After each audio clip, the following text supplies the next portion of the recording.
Predstavniki delodajalcev in sindikatov morajo do danes Ministrstvu za finance poslati pripombe k osnutku nacionalnega reformnega programa, ki jim ga je v petek predstavila predsednica vlade Alenka Bratušek.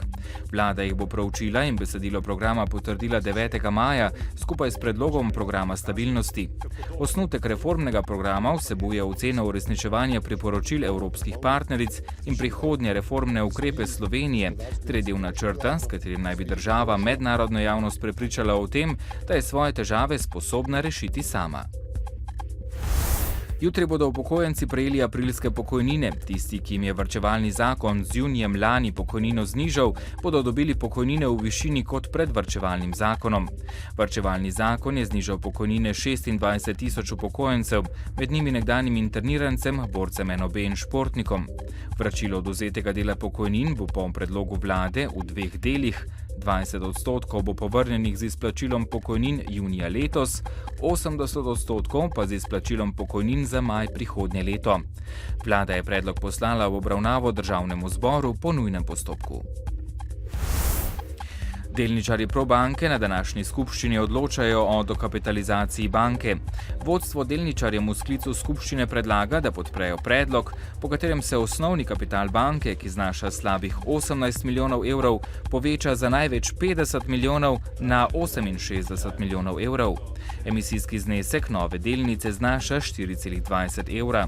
Uprava Probanke je decembra lani napovedala, da je že postorila vse potrebno za izpeljavo dokapitalizacije. Predsednik uprave Bogomir Kos je takrat izrazil prepričanje, da bi lahko do nje prišlo v prvi polovici prihodnjega leta in sicer v višini okoli 30 milijonov evrov. Ponoči se bodo znižale cene pogonskih goriv, tako bomo za liter 95-oktanskega neosvinčenega bencina odšteli za 3,1 centa manj. Če bomo jutri namesto danes natočili 50 litrov bencina, bo nakup tako cenejši za 1,55 evra. Za toliko se bo pocenil tudi 100-oktanski bencin. Za dizelsko gorivo bomo odšteli 4 cente manj. Pocenilo se bo tudi kurilno olje. Za liter bo treba v naslednjem 14-dnevnem obdobju odšteti za 4,5 centa manj kot doslej. Za šolarje in dijake so se danes začele prvomajske počitnice, zadnje v tem šolskem letu.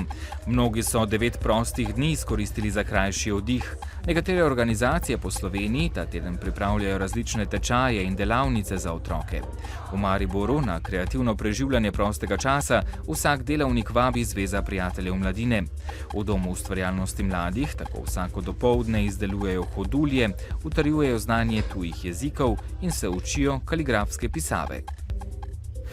Jutri bo po večini sončno, nekaj več oblačnosti pa bo predvsem na zahodu države. Še bo pihal jugozahodni veter. Najnižje jutranje temperature bodo od 7 do 12, najvišje dnevne od 20 do 26, v vzhodni Sloveniji do 28 stopinj Celzija. V sredo bo po večini sončno, popoldne bodo možne krajevne plohe, lahko tudi posamezne nevihte. V četrtek bo spremenljiva oblačnost s krajevnimi padavinami, deloma plohami in nekoliko hladneje bo. V dnevniku televizije Maribor ne zamudite. Praznik dela mnogi izkoristili za kratek oddih. Mladi ponovno obudili nekoč priljubljene igre brez meja. Okoli 2000 pohodnikov po poteh Pohorskega bataljona. Novice Štajerske, Pomurja in Koroške ob 18.